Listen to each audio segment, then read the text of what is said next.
চলেছি বৌদ্ধনাথ স্তূপায়। এই তার গেট, আমাদের এখান থেকে এন্ট্রি নিতে হবে।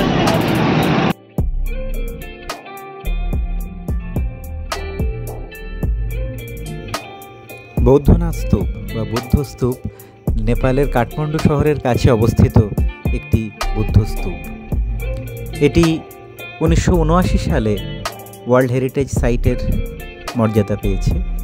মনে করা হয় এটি এশিয়ার সর্ববৃহৎ বৌদ্ধ স্তূপের মধ্যে পড়ে।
বৌদ্ধনাথ স্তূপ কাঠমান্ডু শহরের থামেল সিটি সেন্টার তার 6.5 কিলোমিটার দূরে অবস্থিত। বৌদ্ধনাথ স্তূপের আশপাশের যে দোকানপাটগুলো, সেগুলো এত প্রাণবন্ত, এত রঙিন, এত কালারফুল যে সত্যি চোখ ফেরানো যায় না। এই বৌদ্ধনাথ দর্শনে এসেছি, পুরো একদম অসাধারণ।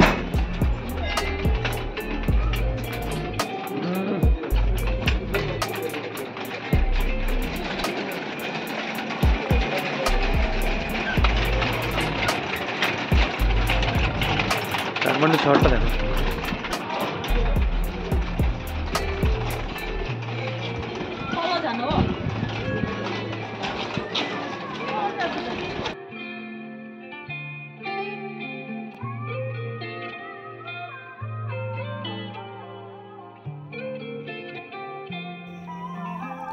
বৌদ্ধনাথ স্তূপটির উচ্চতা হল 36 মিটার এবং এই বৌদ্ধনাথ স্তূপে দেশি পর্যটকের সঙ্গে সঙ্গে প্রচুর বিদেশি পর্যটকও আসে। আর যেহেতু এত রঙিন এই জায়গাটি, সত্যি সত্যি চারপাশে যেন বিভিন্ন রকম সামগ্রীর পসরা নিয়ে দোকানিরা বসে আছেন। এটা একটা দৃষ্টিনন্দন ব্যাপার। এই সেই ব্যাপার, ঢং জল পুরো উপচে পড়বে।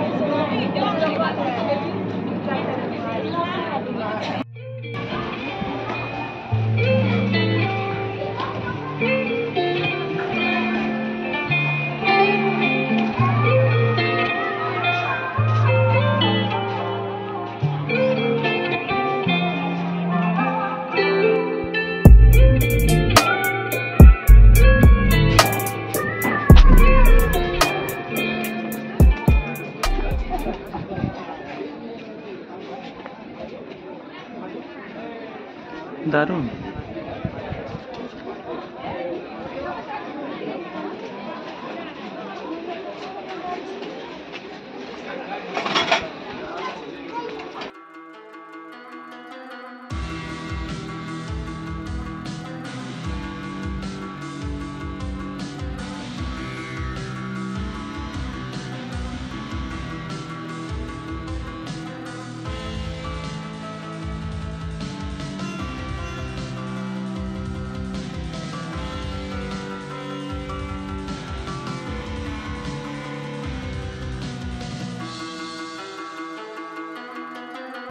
এটা কাঠমান্ডুর ভিউ। শহর একদম অট্টালিকার জঙ্গল, তার সঙ্গে ওপরে সাদা বরফ, আর এদিকে এরকম নীল ঢাকা। ये तो बस शुरुआत है। নেপালের কাঠমান্ডু শহর হলো মন্দির নগরী। সেই জন্য সৌরভরা বৌদ্ধনাথ স্তূপ দেখে স্বয়ম্ভনাথ মন্দিরের উদ্দেশ্যে রওনা হলো।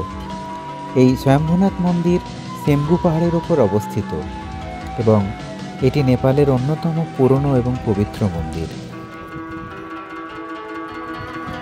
একটি সাদা গম্বুজের ওপর অনেকগুলো মন্দির বেষ্টিত এই স্বয়ম্ভনাথ মন্দির। এই মন্দিরে আসতে গেলে 365টি সিঁড়ি চড়তে হবে।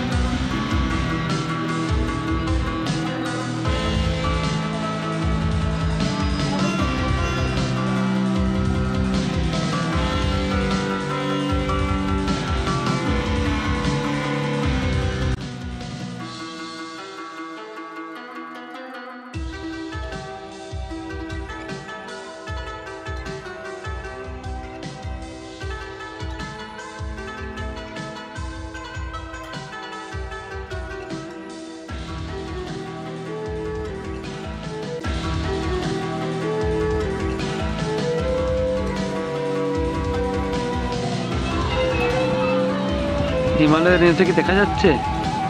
এটা কাঠমান্ডু শহর, হিমালয়ের রেঞ্জটা পেছনে অদ্ভুত দৃশ্য।